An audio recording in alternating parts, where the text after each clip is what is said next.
Friday, folks. Yes, back again as I try and make my way through my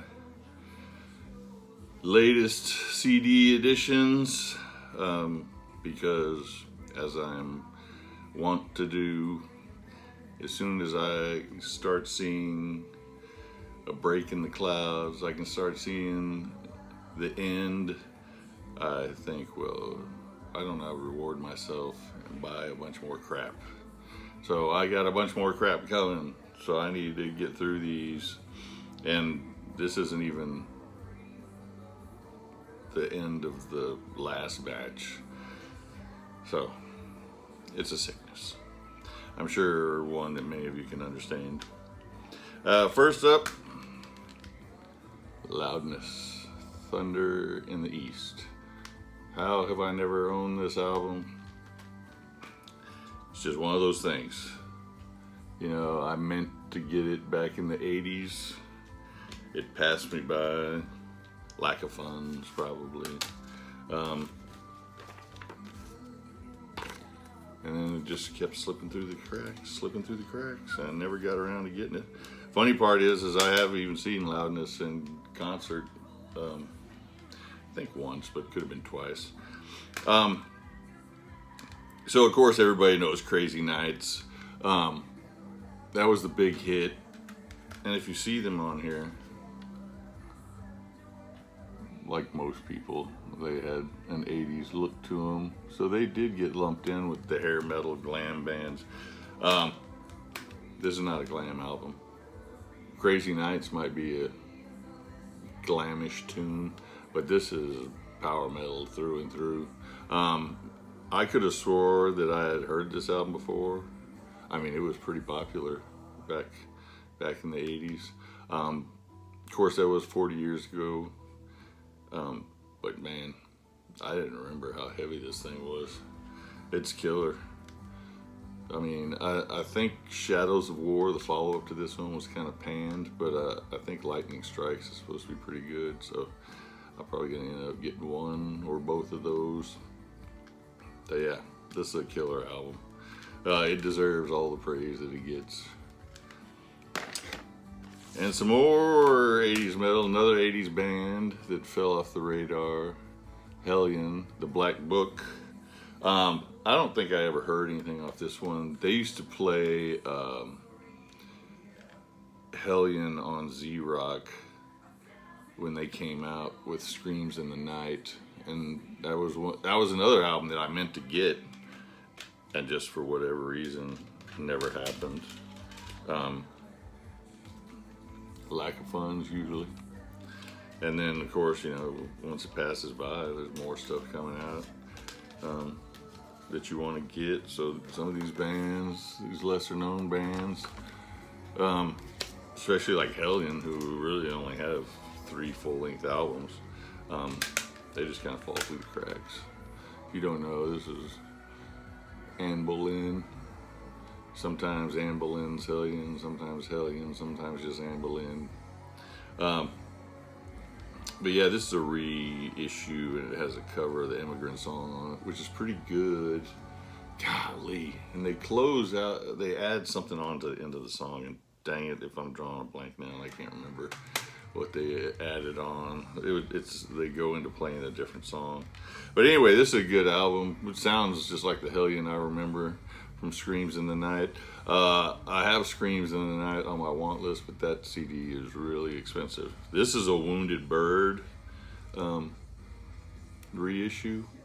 I don't know if they reissued Screams in the Night, and I don't know, but every time I see Screams in the Night, the CD is like $40. So I'm not gonna pay $40 for that. And sticking with the 80s, we have W.A.S.P, First Blood, Last Cuts.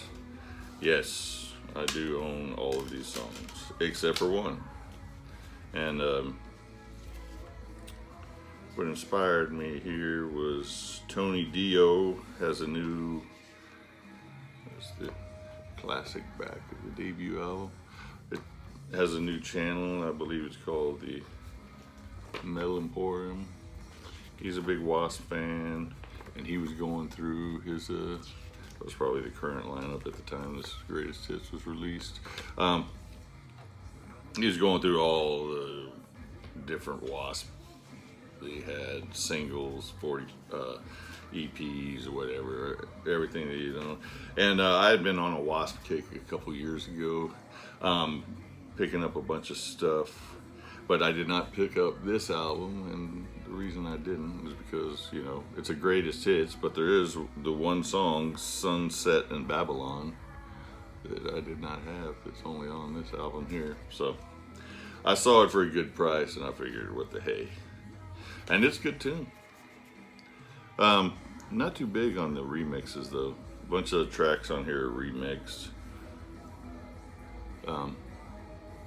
I'm just used to the original mix, so I prefer those. But it's a nice little Greatest Hits. And then we have Claymorean.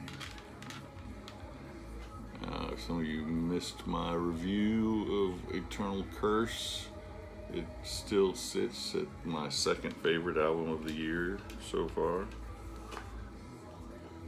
Storm Spell. I don't know if you guys are able to pick up those QR codes. I don't know what that one is. Probably a discount on something. So I probably got this from Storm Spell Records. But anyway, back to Claymorean. I've told the story how I'd listened to a couple of their songs and they hadn't done anything for me. But then I heard a couple songs off Eternal Curse and it immediately clicked. So yeah, I said, well, I'm gonna go back and get some more Claymorean. This is called Sounds from a Dying World.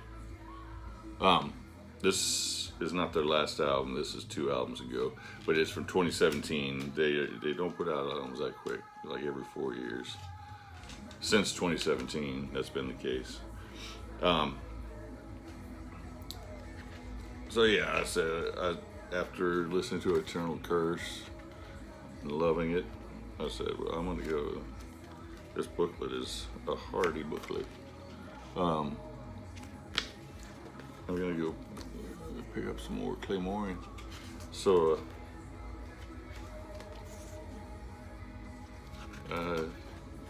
saw this one, picked it up.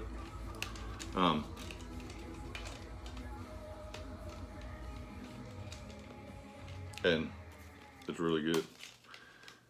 I don't know what I heard. Maybe I heard some stuff off Eulogy of the Gods, which is the last album that I didn't care for or didn't click with me. I don't know.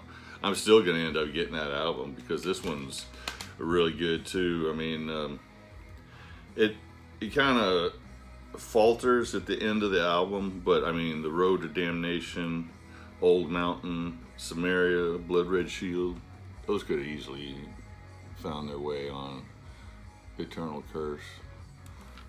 Banging album, banging vocals, banging band, epic power metal. You can't tell by that album cover. And then we get some more new wave of traditional heavy metal, and it is the new one from Demon Bitch.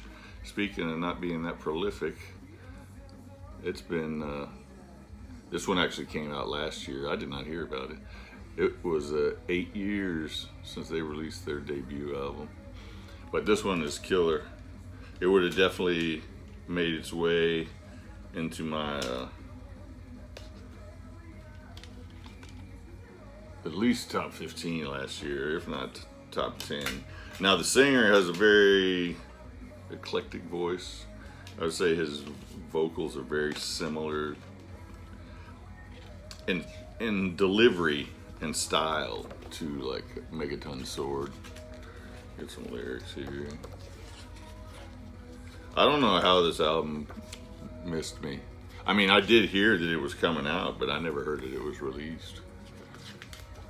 And then when I saw it, I was like, oh, hell yeah, I'm gonna get that. And then I realized it had been released last year. I was like, man, how did I miss that? But I did, but I'm making up for it. Killer album. heavy. I mean, this is new wave of traditional heavy metal through and through, with hints of power metal in it, U.S. power metal. Yeah, Demon Bitch, Master of the Games. I know I didn't say that album title. I always think that you guys can read these CD covers. And then last we have Jimi Hendrix Experience live in Maui. Now I'm gonna see if I can do this without dropping anything. This thing folds out.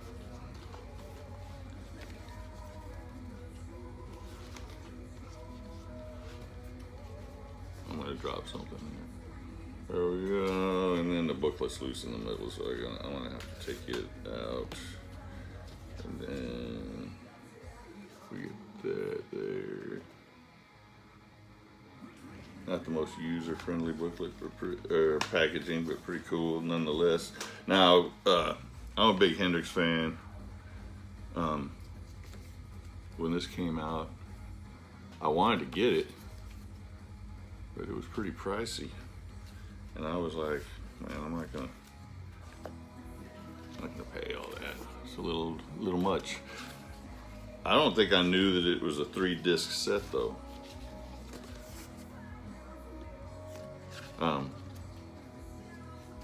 So yeah, it's 2 CDs. He played 2 days. There's a whole Rainbow Bridge, hippie, dippy, commune thing going on here. And this was released, now it's released here as Jimi Hendrix Experience. I do not think that he was calling himself Jimi Hendrix Experience at this time. He may have. I know he was planning on touring again as Jimi Hendrix Experience. But I don't think, see if you can see, the video is really windy, so they had to wrap all the microphones in styrofoam to muffle the wind, so they wouldn't pick up all the wind. So you can see it there too. It's on a couple microphones, pick up all, cut down on the wind noise. So the vocals do sound a little muffled. They're not bad though at all. The band sounds killer. Mitch Mitchell on drums and Billy Cox on bass. Going back to the Jimi Hendrix thing, he was getting the band back together, and that was going to be the lineup: Mitch Mitchell and Billy Cox, not Noel Redding. Noel Redding was quite perturbed about not being back, and he didn't want Jimmy to call it the Jimi Hendrix Experience. Like I said, I don't think that he had fully gone back to calling the band the Jimi Hendrix Experience. He may have, but this was released as Jimi Hendrix Experience because that was the band that was going to be Jimi Hendrix going forward. So yeah, it's killer.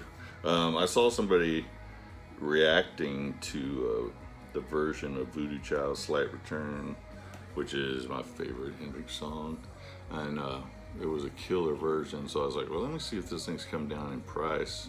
And then I found this copy, which wasn't that expensive, cheaper than what it was when they first sold. But then I noticed that it was a 3-disc set too, and I was like, oh well, the hell, that's a no-brainer. I mean, it was like at the most it was like $25, but I think it was even less than that. So for 3 discs, that ain't too bad. Alrighty, there's another 6 to add to the rock stock inventory. You guys have a good one.